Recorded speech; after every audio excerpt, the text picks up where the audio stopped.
So like I said, obviously we're talking today about goal setting, and everybody trickled in with and gave a little bit of information. All right, so I'd love to hear from this audience. Why do we need goals? Like, why do we need goals? What are the benefits of having goals? And we have a small group, so you guys can just unmute and speak. You don't have to worry about chat or raising your hand. If we had a bigger group, I would have given you more structure, but I think we're small enough today where you could just unmute and we can talk. I think for me, like calling, I hardly ever call it goal or goals. It's more of I have a desire and want to make a difference, and I want to accomplish. And so even though they're goals, I typically see it as more of a heart thing, rather than a to-do list. And maybe that is more of the line of thinking of Adria. Maybe when she was sharing, I think even Adria said you said you want to do things in your personal life, correct? And so, but when you hear the word goal, you want to run away. And I can relate to that too, in some aspects. But yeah, I think more for me, it's like, I'm wanting to make things happen. I'm wanting to accomplish. When we talked about Enneagrams in these meetings, I'm a doer. I like to get things done. And even though there's goals as being part of that, it's more for me, like I said, a heart thing of just wanting to make a positive difference. And I think too, knowing you have a purpose in your life is like the ultimate. I mean, it gives you confidence. It helps you set goals. It gives you drive, helps you in relationships. And people I meet who are struggling to find a purpose, are having trouble finding goals or achieving goals. So that's something that came to mind when I was listening to you, Sharon, is that just knowing you have a purpose, and if you're not sure, finding out what that is, I think is really helpful. Okay, excellent. Anyone else? Yeah, I would say, Amy, I totally agree with that. Like, and that idea of like a desire, like I've got my journal right here that's full of like, lists and things that I need to do and all of that. So in that sense, if you think of it about it like that, like, yeah, I've got like goals for everything, but I think of it as more of like, what do I want to do? And like, what do I want to do that leads towards the purpose that I know that I have for my life, or that like what my purpose is and that kind of thing. So yeah, that like this idea of like doing things, like, sure, doing things is great, but like, why are you doing them? Yeah. So I think that's key word, Adria. I think two things. It's understanding why are we doing what we're doing, because none of us want to either do something or change a behavior or anything unless there's a value to us. But I think even in that massive to-do list, and this is both personally and professionally, we have to figure out, of those, what are really our priorities? Like, what are the highest impact things? What are the most important 1 to 3 things we do each day, each week? So then you can figure out the how of your goals, because otherwise, to your point, it just becomes this overwhelming to-do list, right? So I think it's taking we're going to talk a little bit about the difference between goals and objectives in a second, but so to me, the goal is the what, right? What you just said is you have the how, but you don't have the what, maybe, is in front of it. If that makes sense. So you guys brought up something interesting. So research tells us that there is a direct correlation between goal setting and achieving success. So the top 2 motivators, this is from either for yourself or if you manage people, the top 2 motivators for employee engagement is achievement and recognition. And we get achievement by setting goals and priorities and then hitting them, right? So that gives us a sense of achievement, or it could be a sense of purpose. And those are the things that engage us. So I do a lot of work in leadership coaching, and a lot of times, people are unclear on their values.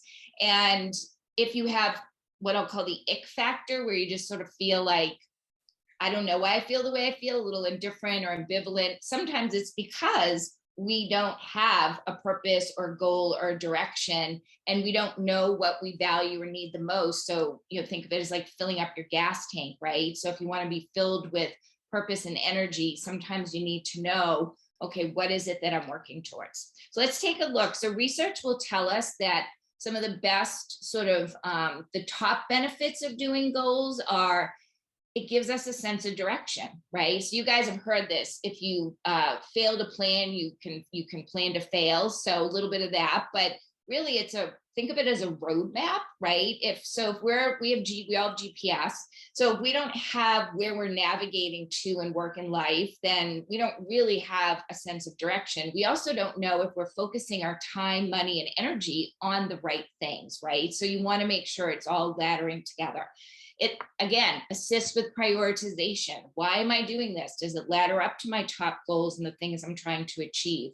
It gives us motivation. Like I said, it's those top two motivators are achievement through setting and achieving goals, and then giving recognition to your staff if you have staff. But it lets you see the bigger picture. So, Adria, you mentioned, okay, and I do, again, even with my executives, a lot of times what comes up is, what is your work-life vision? You're a holistic person. So what do you want your work and life to look like? So then you can back into what are the goals and how I spend my time to get to the work and life vision that I'm working towards. And again, it creates a sense of achievement. All right. So I'd love to ask you guys now again, what is the difference? So what are goals and what are not goals? So what would you classify as a goal? And what would you say is not a goal? I would probably say like a goal is something that you are wanting to achieve in your life. Okay, good. What else? It's something specific, that SMART piece specific. It's like concrete. Yep. There's a time to it. So what might people think are goals, but they're really not goals? I keep seeing a bullseye. So like a goal would be hitting that bullseye, and then shooting the arrows as the process to try to reach that goal, the bullseye. And sometimes I think we confuse processes with goals. Yes, great point. We're going to talk about that in a sec. Anyone else? I don't know if this is right or wrong. But I was gonna say like a New Year's resolution, like I want to work out more. Like that's not necessarily like what is your goal from working out more, right? Like, is it going to be to lose weight? Is it to be healthier, build endurance? And then you get the routines of what will get you there. So in my eyes, like kind of what we were saying, like the SMART goals, like, is it realistic? Is it measurable? Is it specific? Instead of just one overarching thing. Because if you don't really have like a set purpose behind it, what Amy mentioned, you're not going to do it. Yep. Excellent. Excellent. Anyone else? I'm not really sure, but maybe just a simple thing on the to-do list. Maybe it's more of a task than a goal.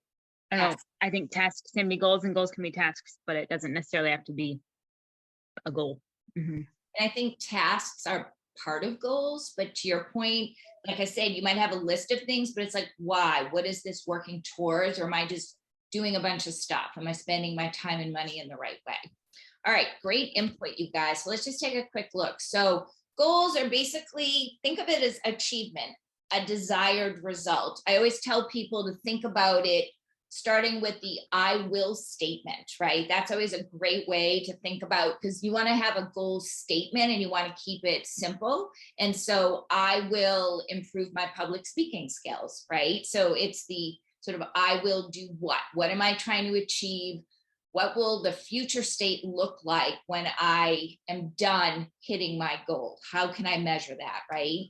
And then I always like to think of it as a dream with a deadline. I always tell people, look, anything's possible if you you know, if you think the right way, if you plan the right way. So I think of it as a dream with a deadline. You're trying to work towards something that's important to you.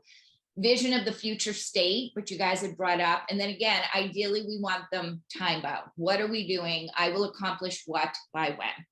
And then what is not are, and this is where we get a lot of confusion, is between goals and objectives. So can anybody tell me what the difference is between a goal and an objective?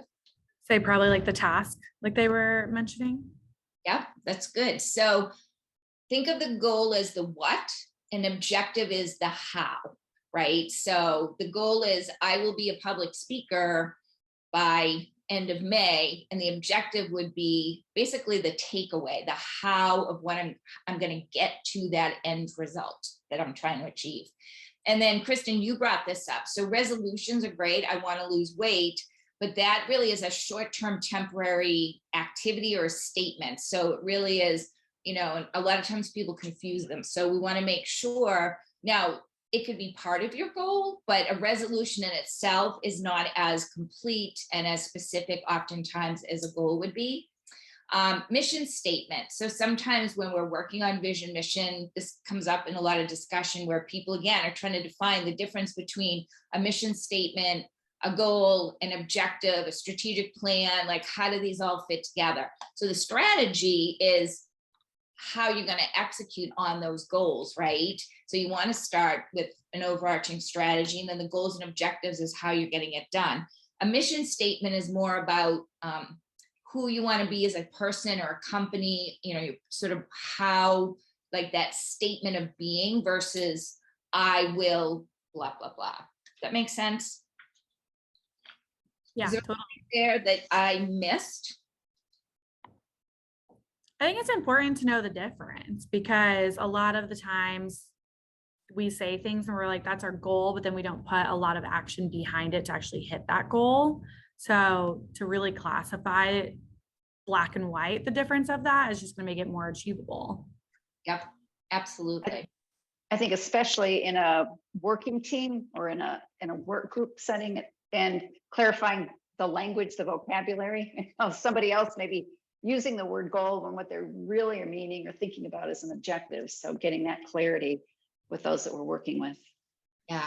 And that to me is, again, when I first started doing this, like even working with my own teams, people were always like, well, what is the difference between goals and objectives? So again, for me, the most simplistic way that I could get people to think about the difference was to say the what do I want to achieve?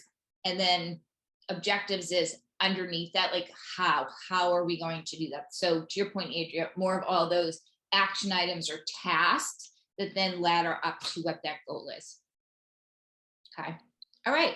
So I think, Mayor, if you don't mind, I still think we could do the breakout exercise, because if you don't mind participating, then we have 4 people. So what I'd like to do here is we're going to open up breakout rooms. I'm going to put you in teams, right? So there'll be 2 of you in each. And then I want you to take 5 to 7 minutes, and I want you to share as a group, talk through how do you go about setting goals? So like, what are the steps that you go about to setting your goals? And what are some of the tips and best practices that you would, I guess, advise as far as getting into good goal setting? And then what we'll do is when the breakout rooms end, or if you're done, you can rejoin the group early, and then pick one of the 2 of you to be a team leader, where you can, you know, lead and talk about what are the steps and the best practices that you guys would go through if you were going to do goal setting. And again, the general process typically could apply to you corporately, personally, it could apply to working with a team. And then we'll come back and after you guys share, Mary and I will follow up with some additional sort of research-based information around best practices. Does that work for everybody? All right, give me 30 seconds. We're going to go into the breakout rooms. Let's see what shows up here. All right, so I'm going to move us along only because we only have a little bit more than 10 minutes. So who would like to share what they came up with for steps or best practices? Mayor, why don't we start with your group? Which one of you are going to share? Hey, Amy, you going to summarize? Sure. So Mary shared that something that's helped her is to have 3 goals monthly, weekly, and 3 goals daily. And that has helped her a great deal in accomplishing her goals. And so that just reminded me too of prioritization and how important that is, because sometimes we can allow the little things that we want to get done get in the way of the bigger things that we want to get done. Sometimes we get distracted if we're not prioritizing.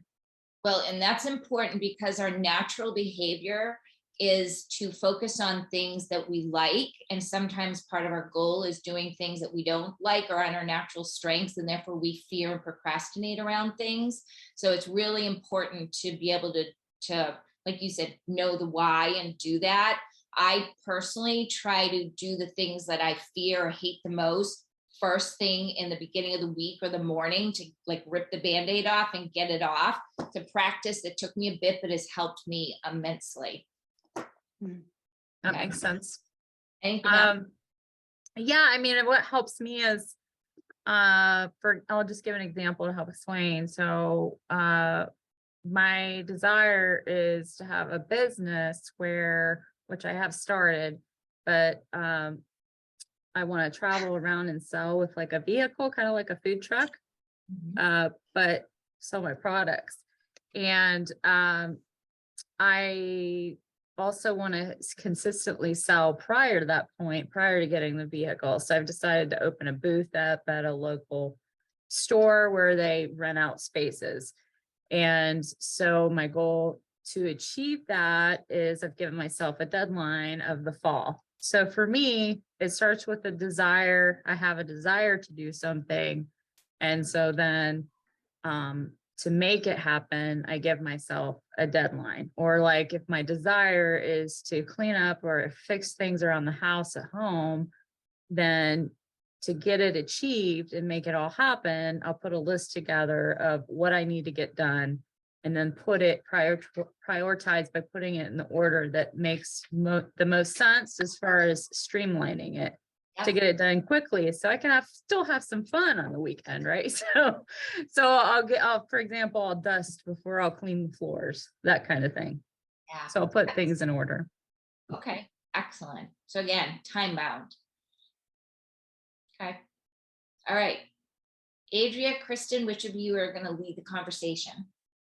I am. So we were just talking about, Adria actually had a good point when earlier in the morning on Mondays, like she'll have like a set goal of like what she needs to get accomplished during the week. And then, so that was more of like personal side of things. For me, mine was professionals. Like I know what I need to hit by end of week. So I try to set it every single day, like a small goal of like, all right, if I hit this today, I know my overarching end of the goal will be hit. So that way the big number of like, maybe it's like metric based or meetings or something like can actually be attainable.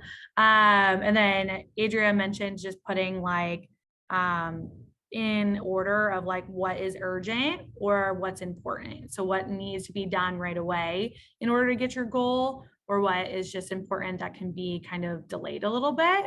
But then we got a little off topic, I'm not gonna lie, where I was like, I know that you mentioned running away from goals. Like, is it more on the personal side of it or is it professional? And what's kind of interesting, which is why I bring this up, is that she said hers is professional, where then she asked me and I was like, well, mine's personal because I'm so invested during work that I like make work my life basically.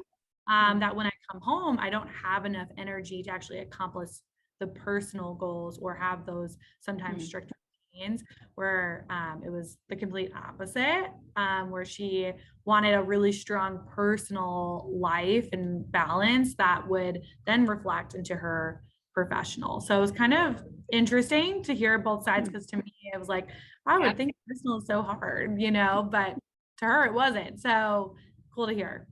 Yeah, no, thank you for sharing that. You mentioned something I think is important, that sometimes our goals are big, right? And so that can feel overwhelming. And a lot of times people won't even get started because they feel overwhelmed. And therefore we usually procrastinate if we feel either fearful or we don't like something. And So I think, to your point, breaking it into small chunks, on a daily, weekly, monthly basis makes a huge difference, so that you just take a step and it doesn't feel like this huge goal 6 months from now that you just have no idea how you're going to get there. So I think that's important. All right, I'm going to share some research-based best practices, talk a little bit about them. So I don't know if any of you have heard of this, but does anybody know what SWOT is? I see some shaking heads. Kristen? Is it strengths, weaknesses, opportunity, and I don't want to say time? Threats. Let's go. That's great. So sometimes, especially if you're doing this corporately, but it could apply personally as well, to do a brainstorm, to think about your strengths, your weaknesses, your opportunities, threats, or I consider them like, what might be the obstacles that could get in the way of me achieving these goals? So then you can help with the goal, but then the how to, like, what are the things I can leverage? What are the things that might get in my way? And if you're doing it from a business perspective, obviously you're looking at market conditions, competitors, there's some overarching things that go there, like Amy, with some of the things you talked about. Doing a SWOT analysis and knowing your competitive landscape when you're setting your strategy and goals would make a big difference. But the main thing is knowing what you want to achieve. So like you guys have all talked about, like at the end of this, what am I going to know, have, and do differently? Like, what is my future state? So I think that's really important. Make sure you're involving stakeholders. So if you're not doing this for yourself, corporately or personally, it's really important that you make sure that you ask for input and do brainstorming with people that either work with you, because if it's your husband, you're doing a do business, or if you have team members, or even like Adria, if you're trying to do things personally, do you have to take consideration, get input? Do you have a husband or a significant other? Do you have children? Like, how does that impact your ability to set and achieve those goals? Create SMART goals. You guys had mentioned that. Does anybody not know what SMART goals are and what that stands for? I think this is really critical. So SMART stands for specific, measurable, achievable, realistic, and time bound. And the first one, specific, is really important, because if we set a goal that says, I want to have better communication skills. Well, what does that mean? That's huge. So what about communication skills specifically, so that if you've bridged the gap, right? Because how do you measure and know if you bridge the gap if you don't know specifically the situation, current state versus future state? And then make sure you write them down. So a lot of times we ramble in our head, but writing them down, visually seeing them, and calibrating them makes a huge difference for people, right? So write them down. And then we mentioned this, Kristen, with yours, break them down. So if it's not a simplistic goal, make sure that you have baby steps as to how it ladders up. Like Amy's example of, okay, I have all these things I want to do in the weekend, but in what order priority, over what time frame? How does it lend me, in that term I use, roadmap, to get to the outcome that I'm looking for? Okay. Next one, make them visible, because again, if you can't see them, like I have a vision board that has pictures and goals that I look at, it's on my phone. I think you need to have a constant reminder of what it is you're doing. And to me, this is one of the most important steps, is to reflect and adjust. So I have what I'll call a look back, look ahead. So at the end of each day, I calibrate what I did, and I reprioritize and plan for the next couple of days. And then I pick a period once a week where I sit down and again, I look back, what did I do towards my goal, and what impeded me? What were the obstacles to my success? Sometimes it's ourselves, sometimes it's where our goals are too big, we have too many things. So again, if you're not achieving your goals, you have to ask yourself, what are the obstacles to my success, and how do I remove those? And so you need to have a way to calibrate. And so for me, I block out, I used to do it on Friday afternoons, but then I found I was brain dead. So I do first thing Monday morning before anything starts. And I think about, as Amy and Mary said, daily, weekly, monthly, like, where am I going? What are my priorities? What are those top 1 to 3 things? And I say 1 to 3 because the complexity of the tasks under the goals would mitigate or enhance what you do or don't do. But again, it's constantly adjusting that GPS, constantly adjusting that roadmap to get to where you want to go. But and the final one, which I think is huge, is create accountability. So people have goals, but if you don't share them with people or ask people to hold you accountable, then oftentimes they just fall by the wayside. So I find it really effective. So for instance, I, smoked a million years ago, but when I decided to quit, I told everybody so that I was accountable to sticking to it and hitting the goal. So I think having an accountability partner or two that checks in on you, you can talk to if you're finding you're an obstacle to yourself, if there's roadblocks you have to remove, so that you have accountability, somebody watching you. If you're not working with a coach, like that's where we come in oftentimes. But if you're not working with a coach, I think having somebody beside yourself to chat with and keep yourself accountable makes all the difference in the world. There's a huge correlation in research that tells us that those of us that write them down, make them visible, ask for accountability in our success of actually achieving our goals, than if we just don't write them down and don't ask others to help us be accountable. All right, I just want to be conscious of your time. So before we wrap up, is there anything else that you think is critical that we didn't touch on today? I would add celebration. I'm somebody, a good friend of mine reminds me, celebrate when you get there, and I just need that reminder, because otherwise I'm more likely to beat myself up than to celebrate. That is an awesome point. Thank you. Because especially as women leaders, we spend more time thinking about what we've yet to achieve than celebrating and giving ourselves feedback and celebration about what we have accomplished. So I think that's an awesome point, Mary. All right, Mary, I'm going to move on to the next slide and turn this over to you, just so you can walk through the last couple of things. Sure, thanks. Just wanted to let people know some upcoming events. Next couple of roundtables are focused on mentoring. Sharon's going to be leading a workshop on managing and leading for results. So you'll find information on our website coming up in probably another week. And then also on our website is information about our group coaching program. So again, go check out there. But if you go to that last slide, Sharon mentioned coaching, and consider that's our core piece of what we offer at Impact Now, is providing individual and group coaching. And a couple of research points that are pretty important there. And this last piece, the notice that what we want to be able to do is help to build on your strength to reach your goals. So I'm going to be sending out a follow-up for everybody to just get some feedback. I'm also going to be reaching out to you, if you don't mind, later on to find out about other topics that would be of interest for you for roundtables. Thank you, Sharon. Appreciate your time. Appreciate this content. Good stuff for me that I was reminded about today. So thank you so much. Well, thanks everyone for sharing. We really appreciate it. And hopefully I'll see you at the management workshop. It's a great 2-hour workshop. It is more of a training than a discussion. And it also, the takeaway is it provides you with enough information on the characteristics of what effective leadership looks like. And then we do a self-assessment where you do a gap analysis to figure out strengths and gaps for future development and career development around how to become a better leader.